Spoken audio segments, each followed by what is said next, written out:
Donation এবং অনৈতিক টাকা তারা কামিয়েছিল, ঠিক কিনা? আমরা দেখেছি সেই সময়টায় বিভিন্ন বড় বড় প্রতিষ্ঠান, সরকারি অফিস আদালত সহ বড় বড় বাণিজ্যিক প্রতিষ্ঠানকে তারা ভাঙচুর করেছিল। কোন ইসলামী আন্দোলনের কোন নেতাকর্মীরা করেছে? সেই সময়টায় ইসলামী আন্দোলনের নেতাকর্মীরা বরং রাস্তাঘাটে ট্রাফিক নাই, পুলিশরা ভয়ে উঠে গিয়েছিল, র্যাব ফাংশন করে না, বিজিবি মাঠে নাই, তারপরে আর্মিরাও নাই। সেই সময় ইসলামী আন্দোলনের নেতাকর্মীরা রাস্তার মোড়ে মোড়ে দাঁড়িয়ে ট্রাফিকের দায়িত্ব পালন করেছিল। ইসলামী আন্দোলনের নেতাকর্মীরা হিন্দু ভাই বোনদের মন্দিরের সামনে দাঁড়িয়ে পাহারা দিয়েছিল। ইসলামী আন্দোলনের নেতাকর্মীরা গায়ে হলুদ পটি লাগিয়ে ব্যবসা প্রতিষ্ঠানের পাশে গিয়ে গিয়ে তাদেরকে নিরাপত্তা দিয়েছিল। ইসলামী আন্দোলনের নেতাকর্মীরা যাতে কোন ধরনের ব্যাসাকার না হয়, কোন ধরনের রাষ্ট্রীয় প্রতিষ্ঠান ক্ষয়ক্ষতির শিকার না হয়, সেই নিরাপত্তা পীর সাহেব চরমরাই কর্মীরা দিয়েছিল। অন্য কোন দলের নেতা কর্মীরা ধারে কাছে আসে নাই। তারা আসছিল আমরা দেখেছি দখল করার জন্য। কি করার জন্য? দখল করার জন্য এসেছে।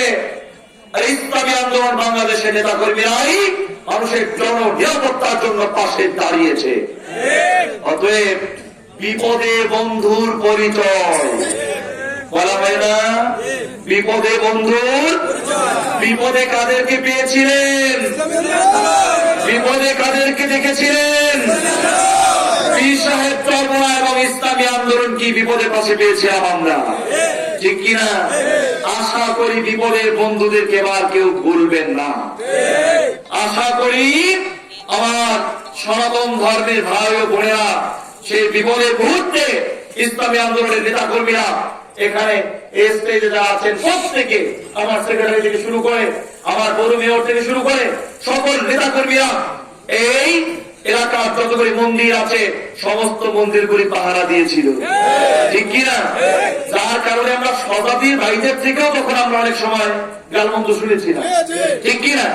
কিন্তু পীর সাহেব চরমরা আমাদেরকে বলেছিলেন এদেশের সকল মানুষ আমরা ভাই ভাই। একজন হিন্দু যদি ক্ষতিগ্রস্ত হয় সেটা একজন মুসলমান ক্ষতিগ্রস্ত হচ্ছে কম নয়। এজন্য আমরা তখন নিরাপত্তা দিয়েছিলাম এবং আলহামদুলিল্লাহ আমি গলাচিপার ওই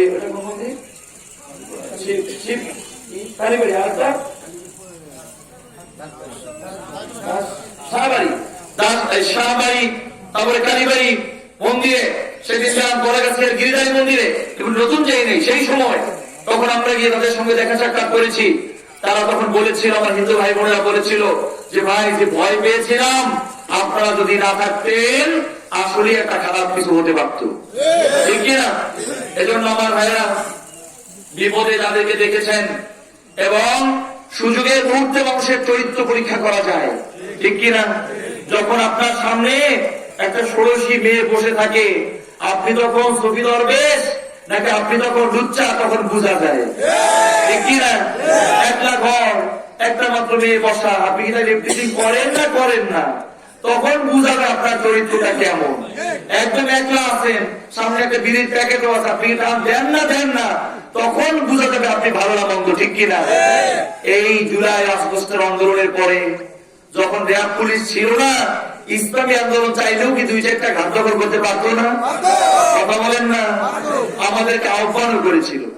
এই গলাচিপার হরিদেবপুরের যে খেয়াঘাটের যে মাঝিরা আছে এবং যে লোকেরা আছে তাদের অনেকেই বলেছিল ভাই এমন যারা দখল করছে আগে বেশি খায়, তার থেকে আপনারা দায়িত্বটা নেন ভালো হবে। আমাদের নেতা কর্মীরা বলেছিল ভাই আমরা এইভাবে কোন টেন্ডার ছাড়া, কোন ধরনের সরকার থেকে এটার বৈধতা ছাড়া আমরা এই জাতীয় দখলদারি রাজনীতি আমরা করি না, ঠিক কিনা? বন্ধুগণ, সুযোগ পাওয়ার পরেও যারা চাঁদাবাজি করে নাই, যারা দখল করে নাই, তারা ইসলামী আন্দোলন বাংলাদেশ। সুযোগ পাওয়ার পরেও যারা কোন ধরনের অনৈতিক কর্মকাণ্ড করে নাই, তারাই হলো পীর সাহেব চরমরাই সৈনিক। অতএব এদেশের মানুষ আর বোকা নাই, তারা অন্ধ নাই, তাদের মেধা মস্তিষ্ক এখন পরিষ্কার। সাংবাদিক বন্ধুরা এখানে আছেন, তারাও একটা সময় প্রভাবের চাপে ছিলেন। সঠিকভাবে সকল খবর তারা প্রচার করতে পারতেন না। জুলাই আগস্ট আন্দোলনের পরে সে বেরিয়ে সরে গেছে, তারা স্বাধীনভাবে সংবাদ প্রচার করেছেন। কারা কারা চরের জমি দখল করেছে, কার ভাইরা কার শালারা এই তরমুজের জমিগুলি দখল করে মানুষের উপর থেকে চড়া মূল্য আদায় করেছে, গলাচিপা দশমিনার মানুষ জানে, ঠিক কিনা? তাদের নেতা কর্মীরা এই দেশের আওয়ামী লীগের সাধারণ নেতা কর্মীদের নামে মামলা দিয়েছে।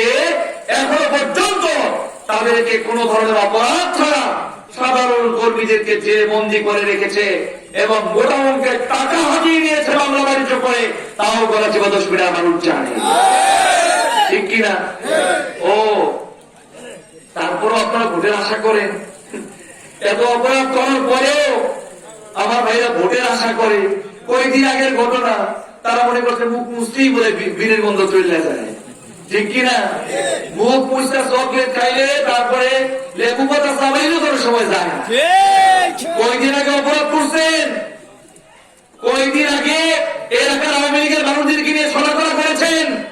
এখন আবার বলেন আওয়ামী লীগের ভাইয়েরা আমাদেরকে ট্রাস্ট করবে, ভোট দেবে। আওয়ামী লীগের ভাইয়েরা আপনাদেরকে লাল কার্ড দেখিয়ে দেবে, হিন্দু জনগোষ্ঠী আপনাদেরকে লাল কার্ড দেখিয়ে দেবে। আপনারা বিপদের সময় কেউ তাদের সঙ্গে সদাচার করেন নাই, ঠিক কিনা? উল্টা আমাদেরকে কি করেছেন একটু স্মরণ করাই দিই। আমরা সর্বরায়ের হুজুরের নেতা কর্মী, আমাদেরকে বিগত 17 বছর লাগাতার আমাদেরকে বলেছে আওয়ামী লীগের দালাল, বলে না? বলে নাই? জামাত ইসলামী নেতারা বলে নাই? এমপির কর্মীরা বলে নাই? ও ভোট এখন আওয়ামী লীগের নেবেন, দালাল হবেন না? কথা বলেন, এখন আওয়ামী লীগের ভোট চান এমপি হওয়ার জন্য, এখন দালাল হবেন না? বন্ধুগণ, বিগত সময় আমাদের নামটা পর্যন্ত পরিবর্তন করে বিকৃত করে বলা হতো